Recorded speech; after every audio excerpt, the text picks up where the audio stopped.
Monika's courage and calm acceptance when facing life's challenges is refreshing. She knows that we aren't meant to travel the journey of life alone, so she also enlists the support of others whenever she needs it. In fact, she cites family, friends, and colleagues as having been valuable resources for hope when she's faced loss, overwhelm, and illness.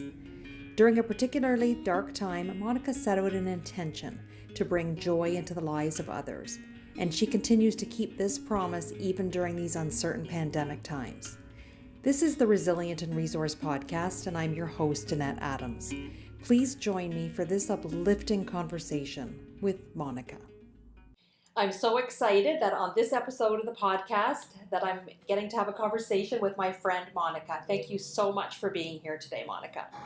Oh, thank you, Danette, for having me. I'm so excited to be here with you and spend a half an hour. I feel like this is going to be great. Yeah, awesome.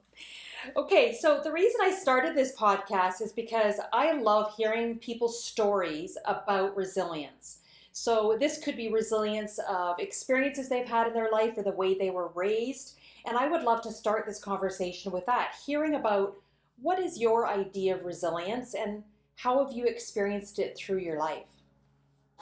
I guess looking back, it's from the start, it hasn't been easy. I was 6 years old when I lost my father to cancer. My brother was 9 and he was 34. So that was a hard hit in our lives where we had to kind of pull ourselves together as a family. And thanks to my mother, she did everything for us, and we have came together so strong that like our love was so strong in our family. And when I think back of my childhood, it was full of laughter and happiness and love, the three of us. So I would say that was the first time in my life when I really had to learn to be resilient as a child. And then at 22, I have immigrated to Canada, came here. I was 22 years old. I didn't speak a word of English. So that was another time in my life when I had to be resilient, learning to get a job and build a life for yourself without the language isn't easy. I was 22 years old and I felt very alone, but somehow I came through and did it. And then the third time in my life, which was the hardest part of my life, when I was 32, I went through a long health crisis. And that was the hardest time in my life. And I really, really had to learn how to be resilient and get up again. Interesting. So I'd love to go back to the first. You were talking about the sadness of losing your father at such a young age, and yet your mom somehow created this resilient atmosphere, I guess you would say, around you.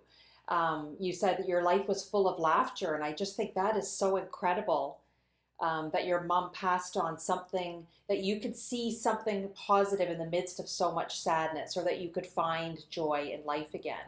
And that seems to be a real gift that your mother has passed on to you. Yes, my mother is my rock of my life. She has brought us up in such happiness, even though she was a single mom and we did not have abundance. We didn't have much, but when I think back, the three of us, like she worked hard and she made us work hard with her, and we have learned to be self-sufficient. And even though I always felt very different as a child because I didn't have a father, she kind of managed to fulfill both of those spaces for us. Right. Wow, that's great. So when you came to Canada, did you come with your whole family, with your mother and brother, or did you come on your own? I actually came with my ex-husband. So it was two of us, neither of us spoke English, so it wasn't easy. But we somehow, like from one day to another, we just kind of learned and tried harder. And I got a job I got a cleaning job because I didn't speak English. I couldn't do hair. The second day we arrived, and it was so overwhelming, and I didn't speak any English. I went after, it was a friend of ours kind of set me up with it, and I went in. I remember that all I could hear was, I was following this lady for 4 hours, and all I could hear was dust, dust, dust, dust. And I went home and I said, what does dust mean?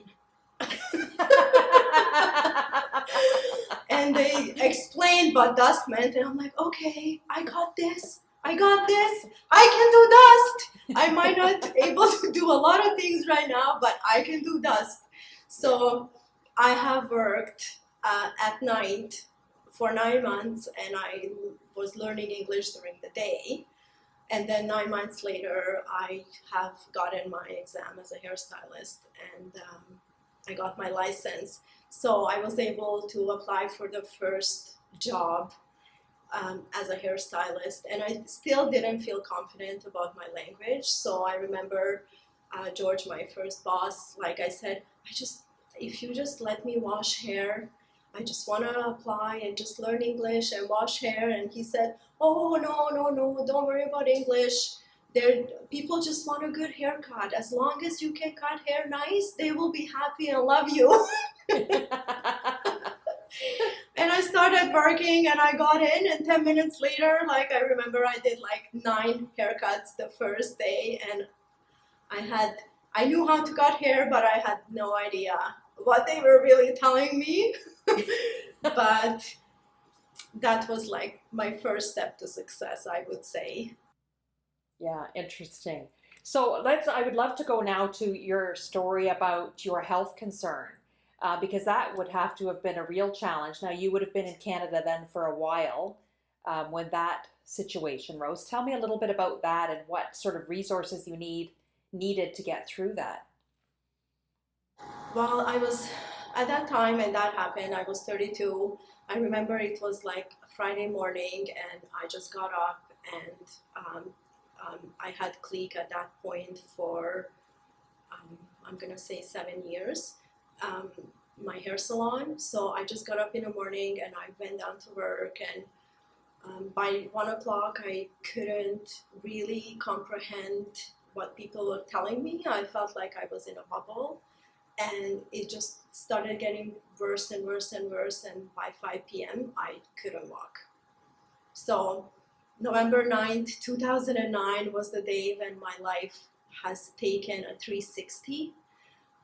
I ran from thinking I have it all to like just a full crash. My body just gave up. We had no idea what was happening. I was alone. I was single at that time and self-employed. So it was the toughest time of my life. That was when my mother flew out to take care of me.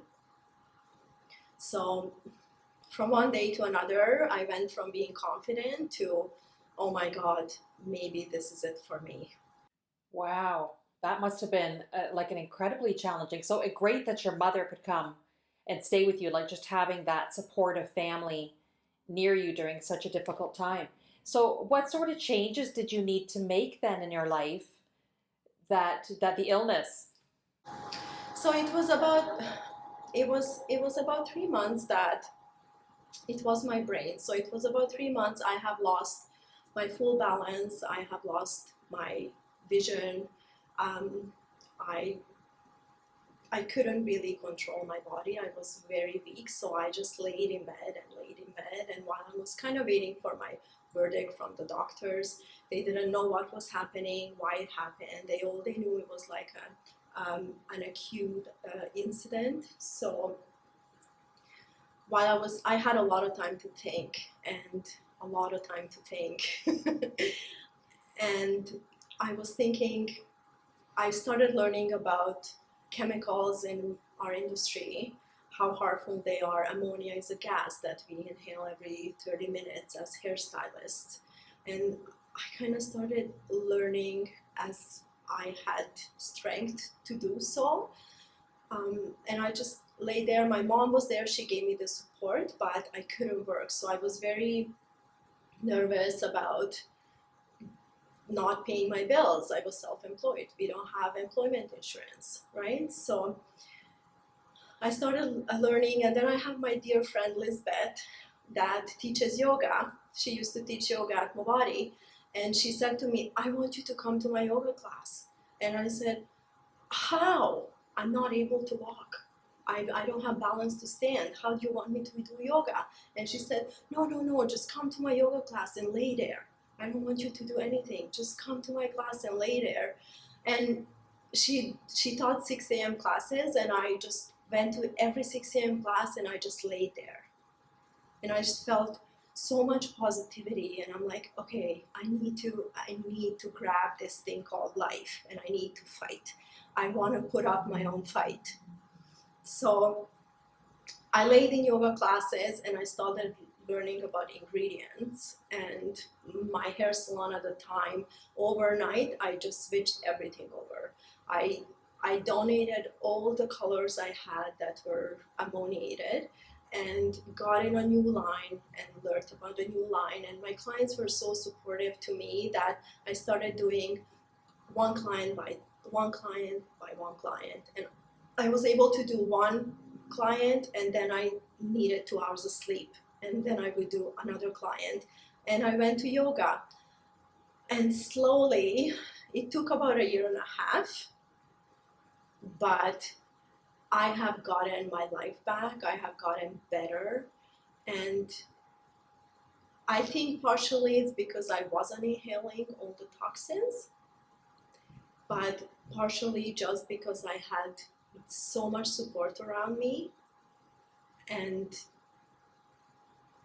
it's just like the whole experience just changed my life for the better. It's so refreshing to me to hear. It's I'm not sure even how to say this. It's refreshing to hear how you resourced yourself in such unique ways. So, like the way, of course, your mother family, that's the one we often reach for first. But then the fact of just a friend reaching out to you, Lisbeth, and then you going to her yoga class and just laying there.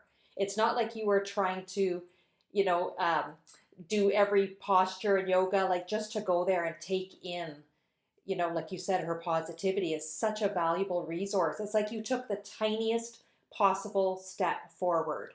It was just a little one. I will never forget it. It was the hope that I grasped. And in 3 years, I was standing in that tree pose. I could have stood for 5 hours, and it just proved my strength. And for until today, I just love her so much. I don't even think she realizes how much impact she had on my life, because thinking about what if I haven't done that? Like, that was one thing that I felt safe in, and I just lay there and I looked at people and I was like, I want to be like that. I want to stand. Yes. And then to pick the most balance-based posture of the tree pose, right? When you couldn't even balance on 2 feet before that. That's amazing. I just love that story. And then that hope and balance then also gave you the courage to do your own learning. So the other resource you reached out for was knowledge and information about the toxins that were in your environment.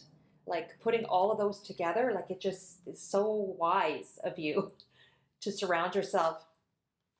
Yes, I guess I've always been self-motivated. So there's this book Brene Brown who wrote, Daring Greatly, and I was thinking about the book, and I was like, well, we have a choice. We're either going to be in the arena of life fight, or we're going to be the audience and watch. And I never wanted to be the audience. I wanted to, if I can do anything in life, I can give my best fight. Right.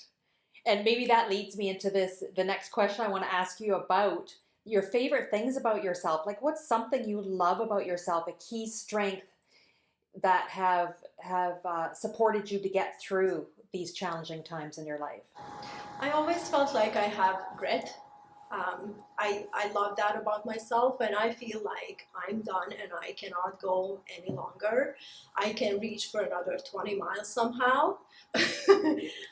I don't know how it comes, but I just get up in the morning and I go. Also, another thing that I have done in my life was easy decision making. I've never been scared to make decisions. I think with me, it's actually the opposite. I make the decision maybe too fast. I jump and I go, oh my God, I can't fly. Learn, learn, learn.